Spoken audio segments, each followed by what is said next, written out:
16వ ఆర్థిక సంఘం ఇటీవల కేంద్ర ప్రభుత్వానికి ఏమని సిఫారసు చేసిందంటే, కేంద్ర ప్రభుత్వానికి వచ్చేటటువంటి నికర పన్నులలో 41% వాటా వివిధ రాష్ట్రాలకు కేటాయించాలని నిర్ణయించింది.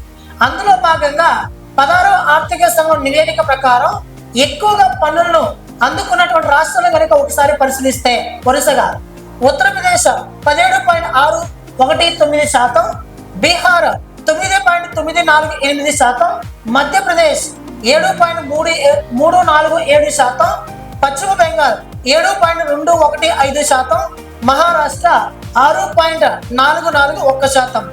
మన ఆంధ్రప్రదేశ్ రాష్ట్రం చూస్తే ఇందులో 8వ స్థానాన్ని కలిగి ఉంది. మొత్తం పన్నులలో 4.217% పన్నులు ఆంధ్రప్రదేశ్ రాష్ట్రం రానున్నాయి. అదేవిధంగా తెలంగాణ రాష్ట్రానికి 16వ స్థానంలో ఉంది.